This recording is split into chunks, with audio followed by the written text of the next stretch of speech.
Welcome to another Wednesday's Word. In my Bible reading right now, I'm going through the book of Genesis where Jacob is vying with Laban and being delayed and changing all of his wages. And it's two deceptors trying to get one-upmanship on each other. I never noticed something before, though. This is not the first time Laban's in the story. The first time we see him is in Genesis 24 when Abraham's servant goes to get a wife for Isaac. And Laban tries to delay the servant, similar to what he's doing with Jacob. But the servant doesn't get caught up in the tricks. He just simply says no. Laban says, well, stay with us a little bit longer. You've given us gold, you've gotten my sister, but why don't you just stay 10 days longer? You can begin to see the same Laban we see dealing with Jacob saying 7 more years, different wages again and again. But Abraham's servant, who had sworn an oath to Abraham, who had a relationship with God, simply says no. I'm on a mission for God, for my master. I must get back right away. And he leaves. And I wonder if that's what Jacob should have done. When Laban's playing these games, if Jacob would have simply said, listen, I have a calling on my life from God. God sent me on a mission to find a wife, to be rescued from the destruction power of my brother, and then to get back to the promised land, instead of just trying to one-upmanship the trickery games.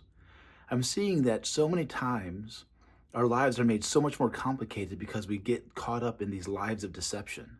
We try to spin and we try to shift instead of staying single focused on what God's called us to do.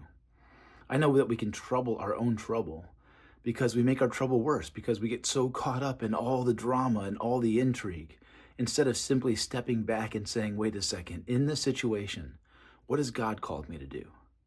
I'm going to say no to the drama. I'm going to say no to all the other things pulling on me. I'm going to say no to the guilt. And I'm going to say this is what God has called me to do. In parenting, it's so easy to get caught up in the successes and failures of your kids, their rejection, their ups and downs. We simply sit back and say, no, I've been called to lead you to Christ, to love you, to shepherd you. And so I'm not going to get caught up in the drama. I'm going to stay single focused. At work, it's so easy to get caught up in all the quotas and the politics and all the stuff that just drags us down, and to simply say, no, I'm called to be a witness of Christ and to do a good job, to serve my boss as if I'm serving the Lord with a willing heart, and I'm going to do my best here. Just ignore the drama. I'm wondering if that could be some wisdom that can lower our own anxieties and stop making our own troubles so much worse than they need to be. There's still going to be trouble. There's still going to be drama. But if we refuse to participate like Abraham's servant did, we might just find more joy and more success. That's all I got for you this week. God bless.